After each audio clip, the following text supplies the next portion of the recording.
The work of restoration of the human race will be the greatest work that humanity has ever known.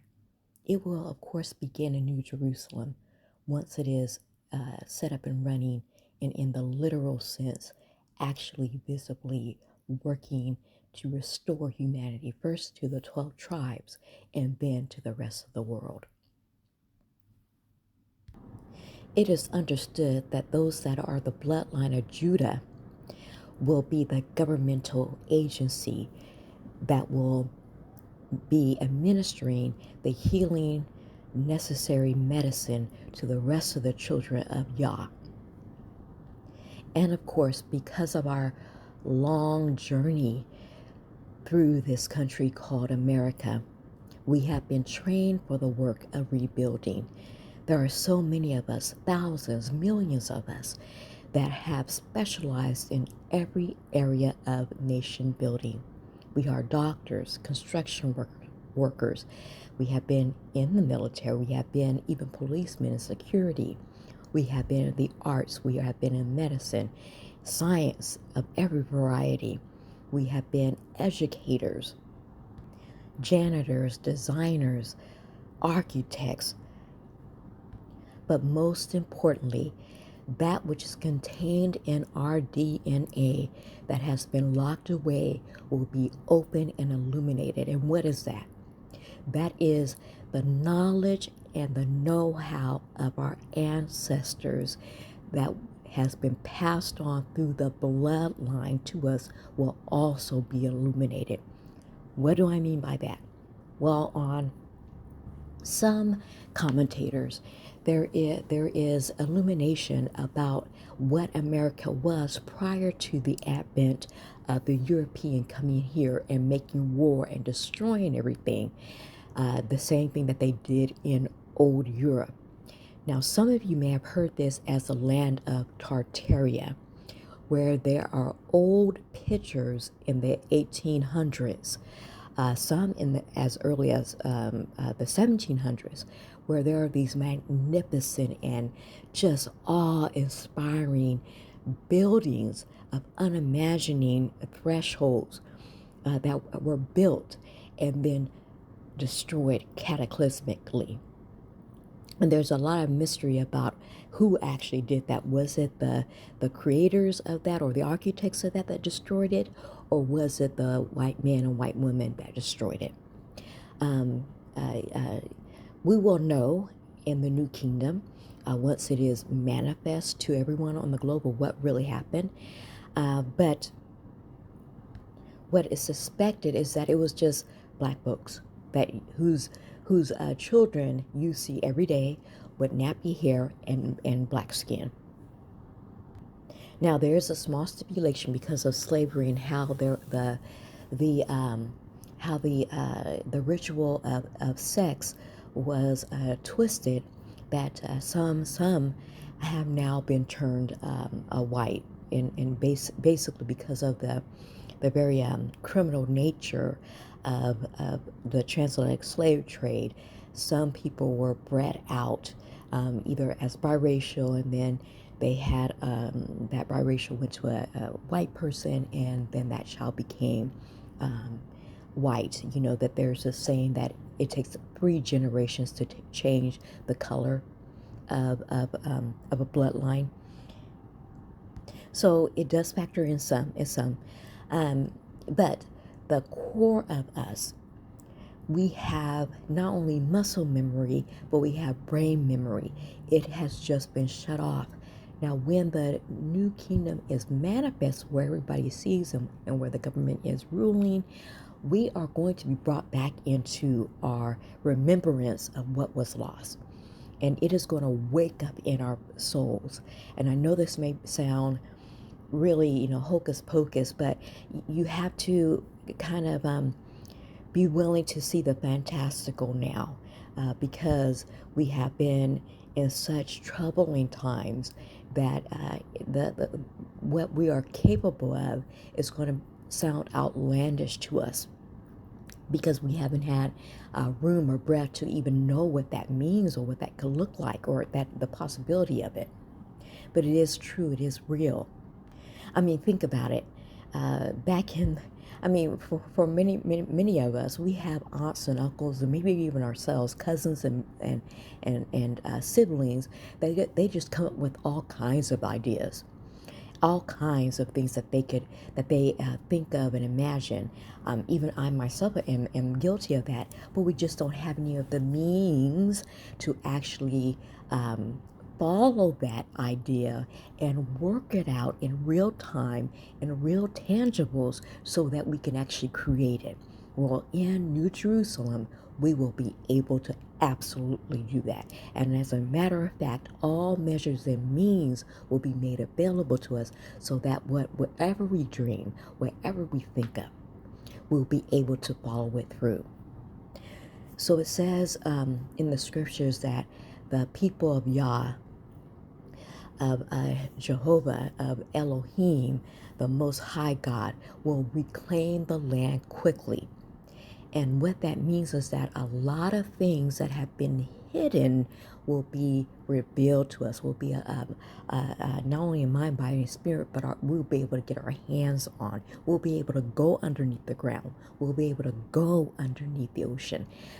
Know this, that the state of Armageddon is going to cause the wicked to flee, and their children and their descendants. They are literally going to be running out of New Jerusalem. We won't have to force them out. It's just going to be that cataclysmic that they're going to run, and they're going to leave everything in place. Everything in place so that we can come in and reclaim the land quickly. Oh man, brothers and sisters, we have a great day that's ahead of us, that's before us. We can't even really phantom what it's going to be like. We are going to be free to look to our left, to our right, and see each other. And we are going to know that this land is ours and that we have to rely on one another. But we will not be alone. Of course, we're going to have the heavenly hosts. We're going to have the angels here who are commissioned to serve us, and not service like we tell them what to do or anything like that. Of course not. But that they will be working with us for our help. And of course, they're going to be able to help us, remind us of who we were and what we were capable of. Why? Because they watched it. They've been watching all this time. So they are the real timekeepers. They are the real truth tellers. While we are discovering our lost history and our lost abilities, they will be confirming for us, oh, this is what happened here, and this is who you are, and this is what you used to do, and this is what you're capable of, and this is what the creator of the universe has for you to do. So we are not going to be alone. And I can see, just kind of thinking about that, how it is possible that we will really quickly reclaim the land. And this is the thing that frightens our enemies the most. That what is going to happen in New Jerusalem is going to show up all the lies that have been told for all of these centuries, and actually for the millennia. Like all of that lying and all of the destruction. And do you know whomever is left after Armageddon, whomever is left on the other side, they are going to really, that's going to be a real lesson to them. That you mean we could have had this if we had just treated these people right? You mean that you kept us down? You kept us down too when you was telling us that we were so superior? But you kept us down so that your greed could be satisfied. Those other people, the survivors, and there will be some, there will be some nations that survive. They're going to be completely demolished, which means their governments are going to be inoperable. There will be, unfortunately, anarchy throughout the world. But and yes, there is going to be a great loss of life. This is what we're told in the Holy Scriptures. But those that are the children and those that do survive throughout the world, they are going to look upon this land, looking upon us in particularly, and they're going to realize, oh my God, oh my goodness, oh my goodness, we didn't even have to do this, but because of the sickness of double doing and loving double doing, that is what's going to eat them from the inside out. And it's going to be in such a way that once we are up and running in New Jerusalem, when we then uh, go out to minister to them, they'll be readily able and desirous to take hold of it. It is said, and I can't remember if it's in the Bible or not, or if it's in another, I think it's in another book, and I'll come to it in another way here. But it is said that the people outside of New Jerusalem, the Gentiles, so to speak, some of them will say, well, because they'll say that we are imposters, and now they're even saying that now, but they'll really say it then that they're imposters. They're not the people of the book. They're imposters. But when they see the outworking of what we will be doing, they'll say imposters or not. I'm listening to them. I'm going to do what they want me to do.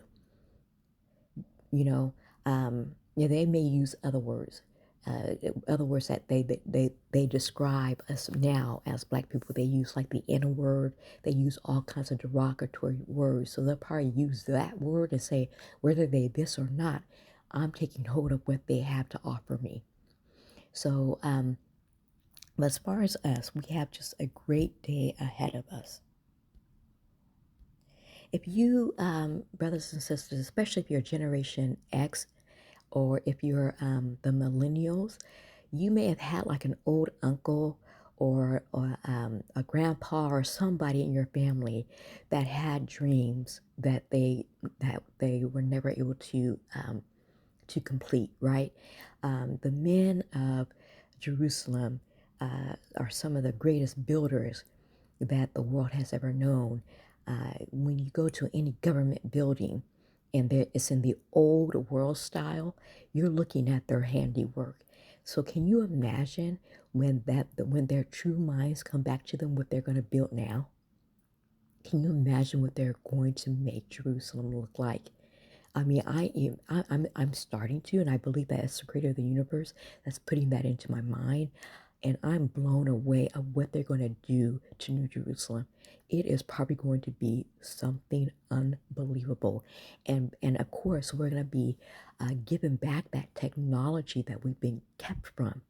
Can you imagine what the men and women in this regard about the technology and about the know-how, about the feminine and the masculine coming together, what we are going to do and the society and the culture. Obviously, our culture in its imperfect state has gone around the world. Can you imagine as we walk our way back to perfection, what that's going to be like every step of the way? How awesome that is going to be for us, that we will, and we are going to get along. Trust me. There's going to be some fighting, maybe some skirmishes, but nothing on that level that we've had to deal with right now.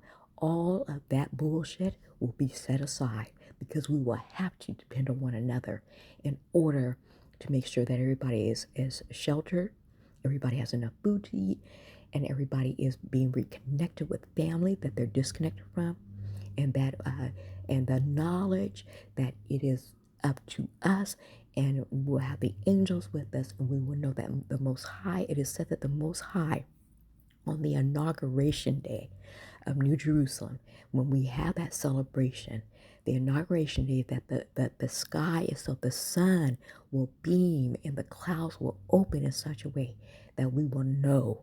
And I believe in the Bible, I believe it says that the story about Jesus, that happened to him, that the clouds opened, the sunbeam, and God said, "This is my son." Well, guess what? We can that will possibly happen in New Jerusalem, where there is going to be such a manifestation that the Most High is going to settle that question, that he or she is going to do something and speak to the earth that these are my people. Can you imagine what that will do to the rest of the world?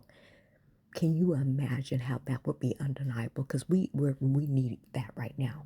We need something that profound to state who's who. So we have a lot to look forward to. And I can't wait.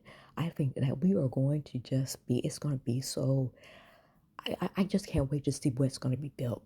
how New Jerusalem's gonna look, because every dream that men and women, but really the builders, that every dream that they have and claiming the land quickly, y'all I know y'all gonna make it look hot, for real, for real. So anyway, I just, the creator of the universe put that in my spirit to also say that. And so dream those dreams. I bet you some of you are already starting to figure out right now what you want to do in the land. If it's the West Coast, all the way up, who knows how? I mean, it's going to be millions of acres, people, millions. Not just a little tiny city. Millions. Dream bigger. Okay, dream bigger. Millions of acres, and all of that will be to whatever the creator of the universe will put in you, to use your muscle, to use that arm strength to build up what was torn down. Anyway, can't wait to see it. Can't wait to live in it. Thank you for listening.